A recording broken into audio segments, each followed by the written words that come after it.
Greetings and welcome to Growth Hacking Secrets. I'm your host, Mohammed Siddique from Atlanta, Georgia, and the co author of New Success Secrets available on Amazon.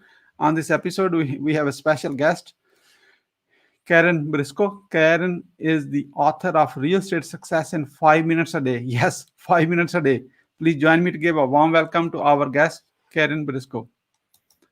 So, Karen, new success secrets. I love the idea that we're going to help people achieve a high level of success. yeah, let's see. Let me get started with this. Where were you? What happened? Who you were surrounded with that inspired you to do what you do today? Well, I am today a mega real estate agent, which means I run a team of agents, high producing in the Northern Virginia, Washington, D.C. metro region. I live near the CIA, so that may help you recognize where we are right outside of Washington, D.C. And in 2020, our team sold $100 million in real estate. But I've been in dirt since I got out of college and in different aspects of real estate. And then about 5 years ago, I wrote my first book, Real Estate Success in 5 Minutes a Day, because what happened was many people wanted to know how I did it, right? When people achieve a high level of success, particularly because I had taken the business through the market crash of the 2008, 2009. And at the same time, my business partner at that time had passed away. So I had a pretty significant personal impact in addition to the market impact. So people wouldn't know how I did it. So I had started coaching and speaking and training, and that led to people really saying my stories resonate, which led to the book, Real Estate Success in 5 Minutes a Day.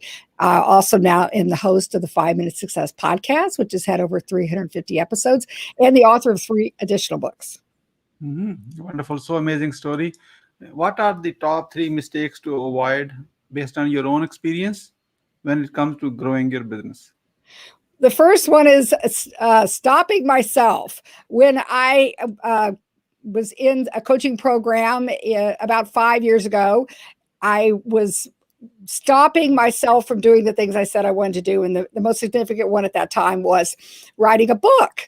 And I kept saying to people I didn't have enough time or money. And it was a real epiphany for me. I was on a weekend retreat and we were doing a deep dive. And when I had that aha, that the only one stopping was me, that I could change me, I found that very empowering. The other one is not investing in myself. Up till that point, I had done some productivity coaching and mentoring, but I really was put all that on the business focus. And what I realized was when I invested in myself, like Warren Buffett says, that's your greatest asset, yourself. When I started investing in myself, then I started seeing real results. I started achieving at a higher level. And then the surrounding myself with people, I've had situations where I wasn't surrounding myself with the right people, and that was just pulling myself down and the organization down. So those are 3 mistakes that I have learned a lot from, learned and grown from. You are welcome to add a bonus if you like. One more. A bonus. Well, not moving fast enough. When the market is shifting and it requires pivoting, the times where I look back and I go, wow, I missed that one. I wasn't moving fast enough. So I like the Wayne Gretzky quote, he skates to where the puck is going. I'm always like, want to be moving to where the market is going. The trends are going where things are going instead of being, staying in my comfort zone and staying in wherever I've always done it this way kind of zone. So moving quickly enough. What is your greatest failure story? What did you learn and how did you recover from it? So I told a little bit about my greatest failure story, and it really is the story of my life, because the times in my life, my husband always believed in me that I could achieve at a high level of success. I didn't have as much confidence in it, and that was something that I really had to learn, and I had to change the way I look at things. I think it was Wayne Dyer that said, change the way you look at things, and the way you look at things changes. And, even during this last year with the pandemic, in the beginning, it really was, we had stay-at-home orders in Virginia, which many in the country also experienced. We changed the way we looked at selling houses and how we could serve customers and clients. And when we started to change, then other, things started to to open up for us and change. But it required first me. So whenever I'm in what I look at as maybe a stuck place, or I'm having limiting beliefs, I just start getting creative about the way I look at it. And often that opens it up. Mhm. What are your top 3 success secrets that others can model from? Well, in the real estate success, because that's where most people are like, how did you become such, a strong real estate agent? So there's some key components to it. The first one is commit to get leads. Business development, prospecting, lead generation. I figured out very quickly that the rainmaker, the person who brings the business in, is always going to be valued in no matter what market, in no matter what industry, no matter what profession. So I figured that out quickly. And then I created the systems to create an ongoing stream of leads in business. Now it requires, continuous, effort with it, but it is the key component to all business. And then the next one is consult to sell. So that's the conversion. So that's, you have the customer client, you have the lead, but you need to take them through whatever process you're in real estate. It's helping people buy and sell houses, and you could create great, you can get great skills at that in terms of, dialogue and scripts and training on that. And then the connect, to build, and grow. What I see happens with so many agents and people in sales is they're only as good as their next deal. And then they wake up, they're like, oh, I got to go do this all over again. And if the connect, to build, and grow concept is you build the systems, the leverage, to create an ongoing scalable enterprise that then has the energy and momentum to build on itself. And so those are some of the three top secrets of real estate success in 5 minutes a day that you can build models from. You can add a few more if you like to. Well, so there is one more secret, and that is the success thinking, activities, and vision. So all of this is encompassed by this mindset and motivation piece. You have a vision for what you want in your business and life. You think about how to do it, and then you take the action. You put the activities in place so that it comes about. And then when you do all those 4 components, you are in the sweet spot of success. And I've seen this. I've used this format for the 5 Minute Success podcast. I've interviewed over 350 people in not just the real estate space, but authors and coaches and other sales professionals and other industries. And I find that these are core concepts for a successful business and life. Wonderful. That's amazing. We are about to move into a lightning round. That means quick question and quick answer. Are you ready? Yes, let's do it. What are you grateful for today? I am grateful for today that I am living the life I love, and at the same time creating and co-creating the life of my dreams. I used to live in kind of a world of lack, that there wasn't enough now, time or money or whatever, and that I was always going to live to the future when that was going to happen then. And what I found is that when I'm grateful for what I have right now, and I'm happy right now, I can enjoy that and also build towards this great life that I want. So thank you for asking that question. How young are you? I am about to be 62, which I actually think, I know you asked this question, that age is just a number. I really didn't begin becoming a full-time agent until I was 50, and I'm at 55, what I call my creative endeavors. So the books and the podcast and everything. So I feel like I just got started. Karen, you are not 62. You are 18 years old with 44 years experience. Yes, I know. That's what I mean. I just got started. And I believe I'm going to live a long and full life, likely to 100 from my longevity in my family. That means I have 38 more years. Yeah, wonderful. What do you want to do when you grow up? On this journey I'm on, this heroine's journey, I want to do more in terms of contribution.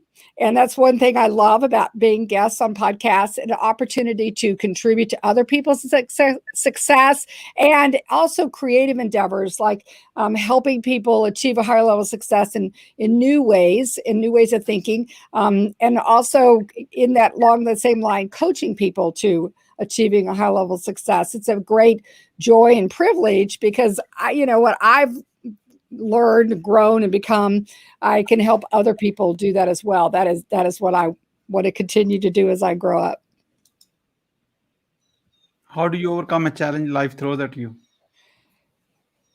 First of all, I look at what I am grateful for in what is occurring, because in most cases, when there is a challenge, there is the seed of opportunity. And I'm sure you've heard that about the whole crisis is both a danger and opportunity. And I've learned to, and this is a learned thing for me because I wasn't really raised with that skill, and I spent many years living otherwise. So it is learned to see what the opportunity is in there for me to grow, because I either learn, grow, or become better than before. And even situations like the pandemic, which was, I would say worldwide, one of the biggest challenges of this century, that we have come on the out of it, as myself, my family, and my team. We're so much better in the sense that we really learned to come together and work together, and we learned so much about how we could help people. Wonderful. Karen, I have a lot of questions. I have 4 minutes left, and let's keep it lightning round quick. Okay, we're going to knock these out. Yeah, knock these out. How do you start your day? I start my day with the Miracle Morning, Hal Elrod, the Savers routine, silence, affirmations, visualization, exercise, reading, and journaling. What is the advice you will give to younger yourself? My younger self, I would tell her that she should just start today. I waited for so many things to happen, and I should have just gotten going. Once you have a revenue generating idea, how do you convince your significant other? The good news is my husband is my biggest champion and cheerleader, and he has learned that when I have a revenue generating idea, it's usually a good one. Okay. What is the impactful book you have read, and what did you learn from it? So I just shared about the Savers from Miracle Morning, Hal Elrod. This is the real estate agent version, but he has ones for all different fields and professions and life situations. The idea that you start your day, then the rest of the day will go better. So you start your day investing in yourself first. Why being impactful is important to you? It really is very rewarding to know that you are making a contribution. And like I said, being successful myself is certainly very meaningful, but when you can help other people achieve that, that is just the next level. Who is your mentor, and what's the impact? I would say Hal Elrod is my mentor. I really, at the time when he agreed to endorse my first book, Real Estate Success in 5 Minutes a Day, and other books since then, he invited me to become part of his community, and I did the masterminding and the events, and I grew so much because he helped me really reframe the way I was looking at my life and start my day in a new way. All of that has been totally a game changer. What do you want to be remembered for? I want to be remembered for helping people achieve a higher level of success by investing just 5 minutes a day. Who is your ideal client? My ideal client for coaching would be someone who does want to achieve a higher level of success, and they want to change the way they look at things, and they want to have someone that can help them do that. How can we support you? So the 5 Minute Success community with Facebook, we have the website is there, and you can, the books are available on Amazon, both print and Audible and Kindle. And I really appreciate reviews, as all Amazon authors do, but I also appreciate connecting with people and having people listen to the 5 Minute Success podcast. We are about to wrap up. I'd like to have a few words about your today's guest experience on the show. And here's my question. What would you say about your today's guest experience on the show? The questions are very thought-provoking. Many podcasts or presentations that I'm on, it's great to have this dialogue, but I love the idea that we're going to stay focused on giving the greatest contribution to the community. What would you say as a final word? If I can do it, you can too. Thank you so much, Karen, for sharing your wisdom with us today. On the behalf of Growth Hacking Secrets community and our entire team, we really appreciate you. This is Mohammed Siddique signing off from Atlanta, Georgia. Until the next episode, all good wishes.